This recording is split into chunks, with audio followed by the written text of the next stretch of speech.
Gautam Kumar. My position here at SIP is a SIP mentor. My main responsibilities would be to help my high school interns understand what research is and how the research process works,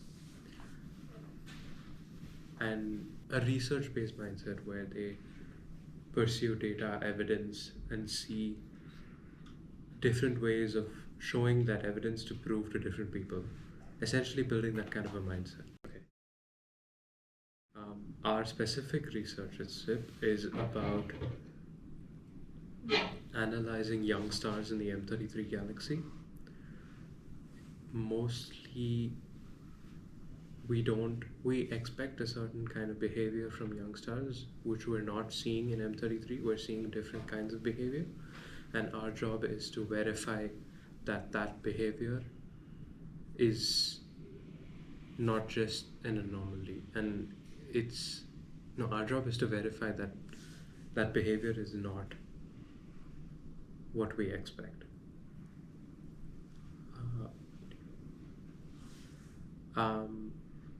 At the end of this research, hopefully we confirm the number of young stars, like the ratio of young stars that show that kind of behavior, that kind of different type of movement and behavior. So we see the ratio between the young stars that exhibit that behavior to the stars that don't exhibit that behavior, and we get a function. We get the number of stars as a base, as a function of both age and a function of radius. As you move further and further out of the galaxy, we see how the behavior changes. Hello there, my name is Isaac Ramos, and I'm a 2025 Star Fellow. Currently, I'm placed at UC Santa Cruz, in particular in the Science Internship Program, also known as SIP. Within SIP, I play the role as a T-SIP intern.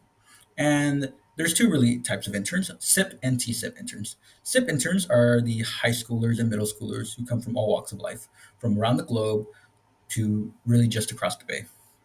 And so they're the ones who come and partake in research. A T-SIP really just means a pre-service teacher or a teacher who plays as a SIP intern. And so for the most part, our roles stay the same, with the one caveat that I have the additional role of playing as an educator, where I impart my knowledge as a pre-service teacher during our research meetings.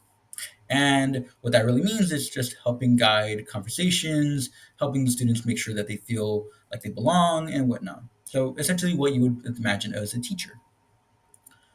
Um, However, I will say that while I have enjoyed my time at SIP and I find it really amazing and really eye opening, beginning so it wasn't like that very much. At the very beginning, I did feel like an imposter, with the reason being that I am out of my league here. These students are absolutely brilliant. When I entered and the project I chose, the description was missing a few key facts, and therefore I entered into a project that I was not really qualified for. And while I felt like an imposter and I felt like I was letting down my research team, I've come to learn that it's not necessarily a bad thing, but rather that I'm learning. I am still learning.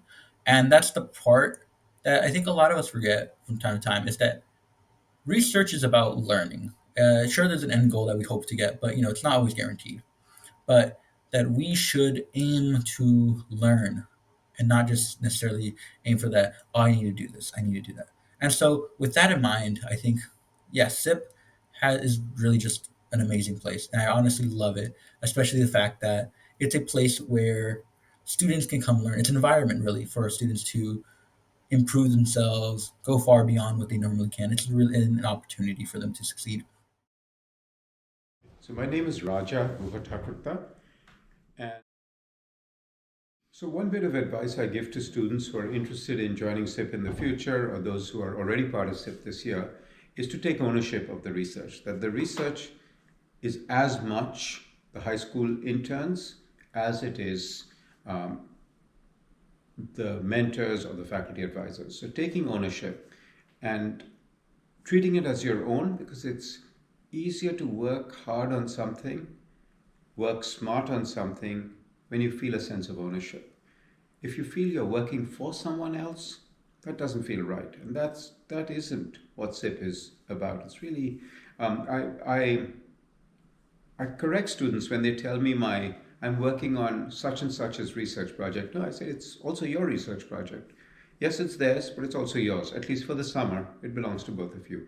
Yes, the origin of the project, the person who came up with the question, might be the primary mentor or their faculty advisor, but by virtue of doing the hard work and the digging, you have you have a right to ownership of the joint ownership of the project. That's my advice I would give to students. The encouragement I would give is to not give up.